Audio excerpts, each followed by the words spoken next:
Hey fellow Vault Dwellers, it's Angry Turtle, and recently I was frequently asked about the state of the super tank build. As you know, in the past I did experimental super tank build, and it was surprisingly popular video, even though the build itself is not what I recommend to use on daily basis. But here we go, experimental super tank 2.0, updated for all the recent updates that we received into the game. How to be as tanky as it is possible, and how much it actually is. I will show you in practice how tanky you can be. And I'm intentionally at low health because I was doing that with full health, and basically this build is too tanky to play it full health. It's like no point. Like, advantage of going full health over bloodied, that's why I'm wearing this bloodied outfit. There is no advantage, you just lose damage from healing. Therefore my choice was to demonstrate it at low health. Then let's start step by step. What I have in here in regards of special for my super tank, what's worth mentioning, endurance is at 15. And now when I open the perks, legendary perks, I have additional 5 endurance over the 15, just for the purpose of getting extra health, as we are going absolutely maximum tankiness. Then nothing else really matters. In normal circumstances, that will be 5 points wasted. In case of a super tank, it is 5 points well invested. After that, we have funky dots, resistance. We take any type of resistance that is unique, as in case of this build, when you go into such a crazy tankiness, basically without funky dots or sizzling style, fire or poison will be doing crazy damage compared to any other damage source that will be doing about nothing. Of course, after that, electric absorption to get healing in case of energy weapons.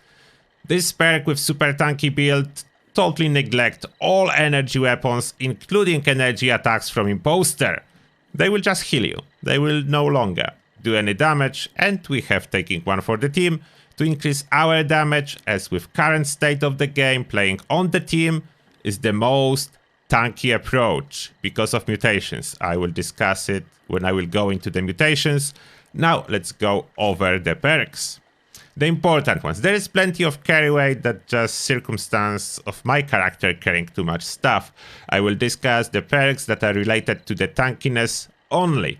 Therefore, we have blocker under strength. That's a key for any super tank. You don't want to be hit hard with melee attacks, especially if you will be fighting Imposter. That's one of the most important perks for the tankiness. Then we don't need anything under perception. From the endurance, we have Life Giver to increase our health. We have Nocturnal Fortitude to increase our health at night. We have Solar Power to increase our maximum health at day. Those two need to go hand by hand, as we want this endurance, this health to be increased at night and during the day. Only Nocturnal Fortitude will cause you dramatic health drop when the day starts. This compensates slightly for that, and you have free endurance. Free endurance is equivalent of 15 health. Not as good as this one, but at least it's dropped from 40 bonus to 15 bonus. Then it's minus 25 health, not minus 40. Then we have Fireproof. Of course, that's the key, to neglect all the explosive damage from your enemies. Radical is a bonus, as we have 1 point spare, and Rejuvenated. That's very weak currently, but always it's 10 HP that we can get from that. That's something. Now, Charisma, Strength in numbers, very important, as we play on the team. Our mutations will be boosted. I do have Suppressor. Seems to be working about fine. I'm not 100% if there is no related bugs. It is possible that some bugs remain, but from my testing, most of the time it does work. And I actually have animated card for that, and you can see how it looks like. Like, you don't care about being shot in the head. Does it touch you? Tenderizer for a little bit of damage increase. I mean, that's basically like almost that's one of my 2 perks for damage increase in this build, and happened to be enough. Next, we have Intelligence, Nerd Rage. as we are at low health, will give us a little bit extra damage resistance and AP regen. AP regen is the thing we need. Stabilized, a little bit more damage with heavy guns, as this is a power armor build. It must be, as with current state of the game, power armor is the most tanky armor. There is no competition, then we go with power armor. After that, we have Action Boys for some extra AP regen that goes hand in hand with Dodgy. Dodgy is super powerful since it was buffed and no longer drain all your AP, with exception of being shot by a shotgun, but that's just a bug not fixed yet. But normally it will only take 30 of your action points every 2 seconds if you are under constant fire from enemies, and will provide consistent 30% damage reduction, which is huge. And Born Survival, just in case we somehow will be dropping health, automatic Stimpack. As you notice, there is no first aid, as there is no need. Like basically with this build, any Stimpack being used heal you more than enough. Then you don't even need a first aid. Some exception can be if you will decide to hold all 3 pylons during Imposter. Then first aid can be added. It will save you maybe 5 Stimpacks. Then it's not necessary. It can be used. After that, luck, ricochet. This is super important for any super tank. Will be holding vampire weapon, and ricochet every time it will be triggered, it will heal you. Somehow it is connected with a weapon, therefore vampire weapon ricochet heals you when you are being shot. I will show you in practice in just a second. Let's continue. Class freak, of course. There is plenty of mutations. We don't want negative effects, and star genes to keep the mutations. Now the mutations. What are the mutations? The mutations we are rocking here. Adrenal reaction for more damage. There is small penalty to max HP, but our max HP is about 500, therefore it is acceptable penalty, and that's a day. During the night it's over 500. Then we have Bare Bones for extra agility, Eagle Eyes for extra crit damage that we don't really use, and Perception, it's not necessary. Egghead for this intelligence. I could drop it to get a little bit more tankiness, but I would rather consume the serum if I would really want to get rid of this -1 endurance. It's not significant. Herbivore, that's a key. You need it. You need it to boost, if you plan to use food, to boost your max HP. There are 2 food items that can greatly boost your HP. Herd mentality, as we are on the group. We want this +3 to all my special. Marsupial for jumping, Scully Skin, extra resistance, just small penalty to AP. Speed Demon, it's not as much for us, but with current game version, for some reason, Speed Demon gives 50% damage reduction to all your teammates. Therefore, if you have at least 1 teammate with Speed Demon, you are taking 50% less damage. I think this first part somehow affect damage of a teammate. It's like super powerful empath at this moment. Why is it like that? Don't ask me, please. I'm just letting you know. That's why team build is way more tanky than a solo build. A solo you will use Lone Wanderer under charisma, but just 20% damage reduction. This gives you 50% somehow. Then you really want that. Twisted Muscle here, that's just when I want to use Minigun Shredder. That's why it's in here. If I want to use Minigun Shredder, Twisted Muscle, boost the damage of Minigun Shredder. That's why it is in here. Of course, stay fully hydrated, fully fed, because of armor we'll be using. I will show you armor, but first the weapon. You are probably curious what I'm holding. I'm holding my Vampire 50 cal. It's not perfect, but in case of this build, you basically need any type of a vampire weapon. I prefer a weapon that have no delay on firing. Like if you want to heal yourself from firing at enemies, 50 cal is perfect. Fires instantly and heals you. Explosive will be better. Explosive will give me double healing. That's the one I just grabbed and I'm using. It's really bad. Apart from being vampire, it doesn't really have any other useful effects. But good enough for this build. This build is so good that it doesn't even matter that that's not a perfect 50 cal. Now, armor itself. Armor that I'm using for the combat is my Hell Eater, which is Hellcat with Overeater's effect that I was crafting on one of the videos that you were able to see. I spent insane amount of modules to get it.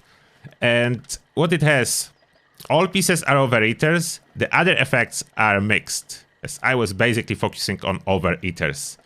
Why Hellcat? Hellcat comes with this ballistic damage reduction. And ballistic damage is basically like the only source of damage that can kill you with this build. Therefore, it is reduced with Hellcat. It is greatly reduced. You can think that this 10, I think it's 12%, even though Helmet do not have it stated, but it does work, then it's 12% damage mitigation from ballistic. Seems like nothing, but when you add it to everything else, it's insanely high. And this one piece I want to show you, it's not only equipped with protocol, but as well comes with cryo resistance. This is a tricky part because cryo resistance is only available as legendary effect. To be a true super tank, you need at least one piece with cryo resistance, as otherwise you have no cryo resistance. I have luckily 2 pieces of cryo resistance. And one is Sentinel on top of everything, therefore this is even more powerful. One is Sentinel. The downside when I'm wearing this power armor, I cannot really move too fast. I'm over encumbered, as normally I travel with my excavator. I have too much stuff. Then normally I travel with excavator. Now, let me demonstrate you the tankiness. Let's travel using excavator and I will show you how well it works. And we have our first test while facing Scourge with Queen, and her swing does nothing. Absolutely 0 damage to me from the Scourge Beast Queen, which is good one. Here there is a bunch of Scourge and some Wendigo. If I go towards them and wait for them to hit me, there is absolutely no damage.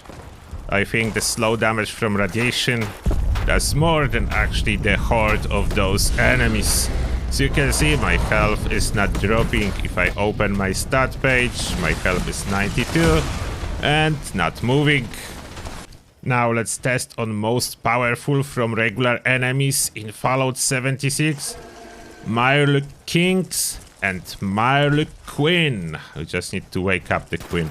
Where is she? There. Okay, we have the horde of enemies. Let's see what they can do. If my Stimpack... Okay, to see if they can do something, I will temporarily remove Born Survival to prevent my Stimpacks from being used automatically. And now they're trying to hit me with poison, with melee attack, with range attacks, whatever they have. My health is not moving. You can see how crazy the resistance is. Everything that's above 200 is more than enough resistance. Now the poison, heavy poisonous cloud plus all those attacks, they can do a little bit of a damage, but it's not too much. And if I decided to start firing, that's how fast, after just several bullets, I'm back at maximum health.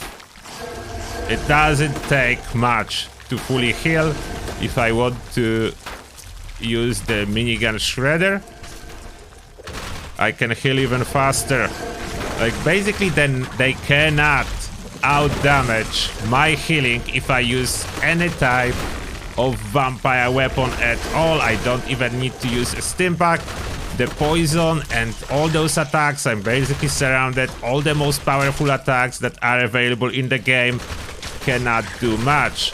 And in case of other enemies, like for example super mutants, I will show you, I don't even need to attack and I don't need to invest into any healing.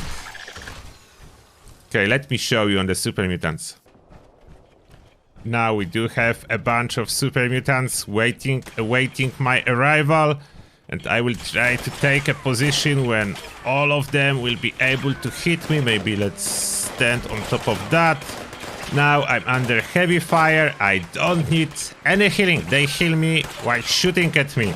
So you can see if I go to the stat page, my health is perfectly stable. Nothing can happen to me. they are not able to do anything.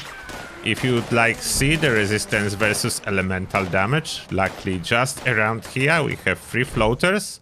Then we can test versus floater doing frost damage, poison damage.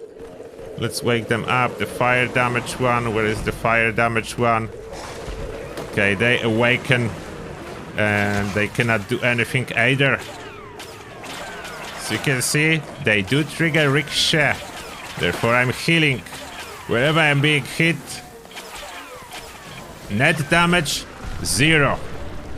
No healing, as I did unequip. The Born Survival, it's not even needed for most part. The Born Survival is needed in only 2 situations. It is needed if you are fighting Colossal Problem and if you are fighting Imposter. Occasional Stim Pack will be needed, assuming you will not be using Vampire Weapon. If you will be firing with your Vampire Weapon, there is no healing needed. Never, ever. Unless you cannot hit enemies somehow, then that's a different story. If you can, you don't need anything. And for the grand finale, I will see if we can activate the Imposter. Okay, Imposter event is active. We're lucky to get it. Let's equip the power armor. The proper one, my Hell Eater. And this time, I will go and demonstrate a fully boosted power of this build, which includes, to get the full health boost, we need a magazine that's Live and Laugh, number 3, to boost our food. And the food that boosts our health is potato salad, that with this magazine gives over 100. And there is one more food, that's sealed bean soup. 8 endurance with this magazine, therefore our health at bloodied level is like over 100 and we have 618 max. We can further boost it with Psycho buff if we wanted. That's 698 max. And do I have any vodka? No, I don't. I could slightly boost it, but I think we got at 698 max health. Like, look at this poor Imposter. He's trying really hard. He is hitting me. He cannot do much. We'll now re-equip our Born Survival. And this is a good spot to use it. And let me see if I can grab some of the pylons. Look what happened to other people on this event when they do not have a super tank build. That's one pylon that I was able to grab. Okay, the other are already activated. Hit me a little bit more. You can see he's doing tiny bit of damage to me, and that's it. He will not be able to do much, but you were able to see his power when he was punching me. And now the only downside when you are running all the food buffs, when they expire, that's the downside. When your food buffs expired, and that especially from potato salad, you will suddenly lose 100 health, which can, in some scenario, kill you. Then you need to be sure that your health goes above 112 or you drop to 1, and you will basically be killed by any 1 point of damage. That's a downside, but if you really want to go overboard, that's what you do. 700 of the maximum health, therefore you are in bloodied range in the nerd rage with over 100 health, like 120, a little bit more probably than 120, and you are still in bloodied range. That's just insane what you can do with this build. If you want to be as tanky as it is possible, that's what you do. It still does damage, then it's not like you are trading off all the damage. You still are able to do damage, and if you don't need to carry as much stuff as I do need to carry, you can equip some damage related perks. Therefore you can be absolutely immortal and do damage. It is possible. There is no choice needed. And that's the build. I hope you guys enjoy it. It's the Experimental Tank 2.0, the new version.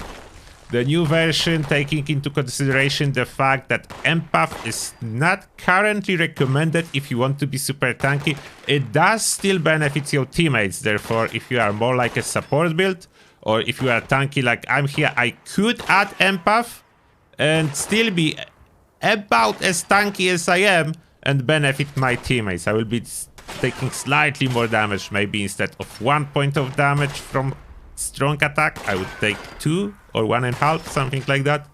Then I would be still fine. Like, I can stand here forever. Like, those enemies can shoot me until they will get bored.